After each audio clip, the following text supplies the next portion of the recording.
Today's Nintendo Direct has given us our biggest look yet at the upcoming Pokemon titles, Pokemon Sword and Pokemon Shield. Fans of the series have high expectations for the legendary IP, and with the success of the Switch giving Nintendo momentum, we may be looking at one of their most successful titles ever. The full Nintendo Direct is worth watching, but we wanted to highlight and comment on some of the biggest features we got our eyes on. My name is Codiak, and today we'll be looking at 5 things we learned about Pokemon Sword and Pokemon Shield.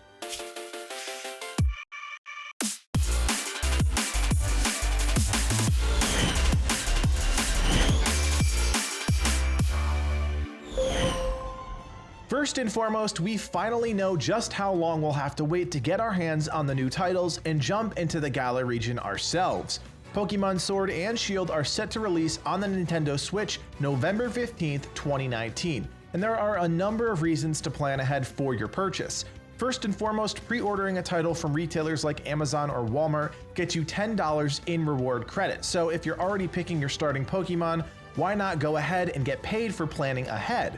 Also, Nintendo has announced that a twin pack containing both titles will be available, which is the best option for you fans that want to catch them all, as there's always some Pokemon exclusively limited to each game. Unfortunately, at this time, there is technically no benefit to the twin pack versus buying them separately, as there are no bonuses or price reductions included, but that may change in the months to come. Next, we want to take a look at the reason we're all here in the first place, the Pokemon.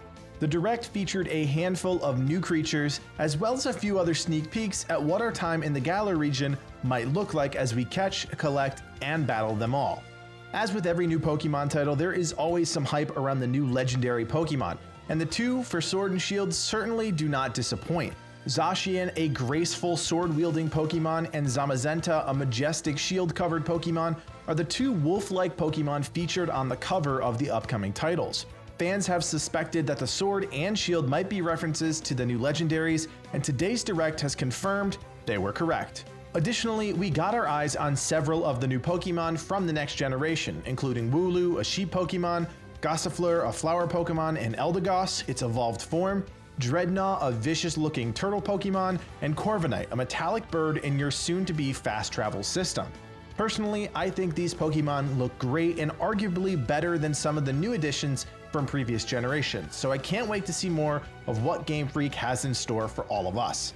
Finally, we know that Pokemon will be both visibly roaming in the world as well as hidden in the grass, waiting to pounce.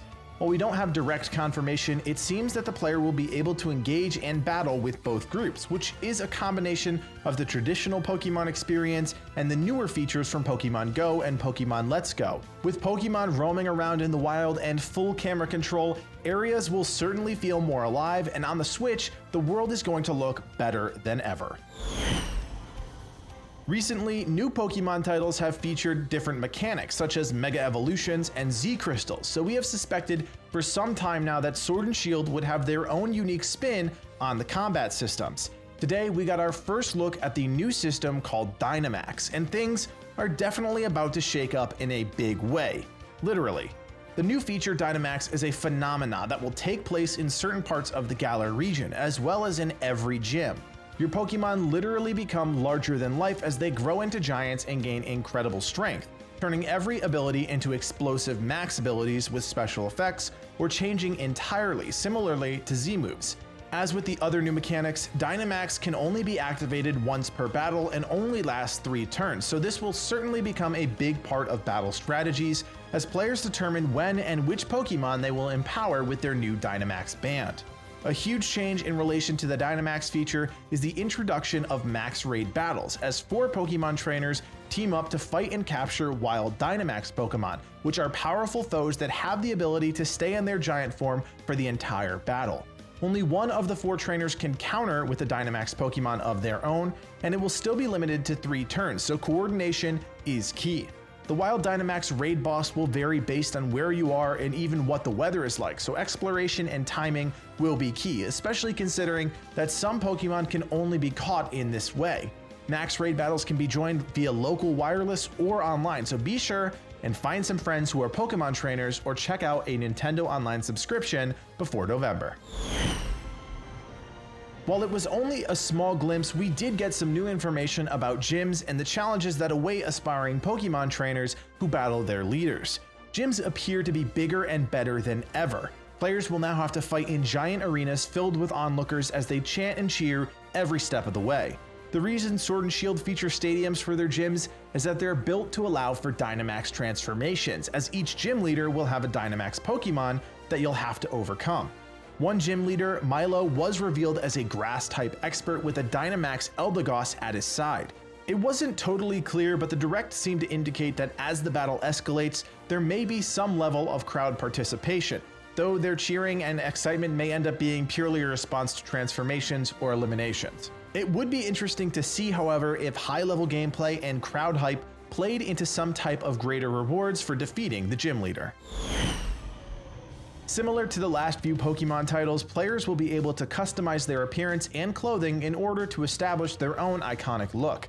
This morning's Direct gave us our first look at a few of the customization options, though it's not clear if these will be the only choices available. Last but not least, the Pokemon Direct gave us our first look at our new rival and a few key characters we'll meet throughout our journey in the Galar region. If you are planning on becoming the Galar region champion, we know just who you'll have to overcome: Leon, a beloved undefeated champion who appears to have at least a Charizard as part of his arsenal. Hop, Leon's younger brother, will be your rival and will begin his journey as a Pokemon trainer the same day as the player. The sibling duo are bound to present a few challenges on your path to becoming a Pokemon Master, but other characters such as Professor Magnolia and Sonia, her granddaughter, will provide assistance and guidance as you familiarize yourself with the Galar region and the Pokemon within. With these 5 things on your radar, we hope you are as excited as we are for Pokemon Sword and Shield.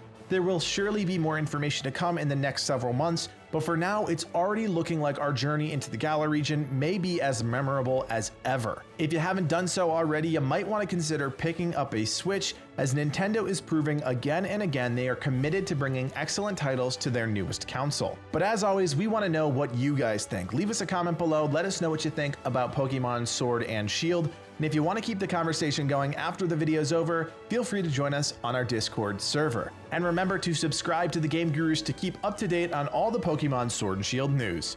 My name is Codiak, and from everyone here at the Game Gurus, thanks for watching, and play on.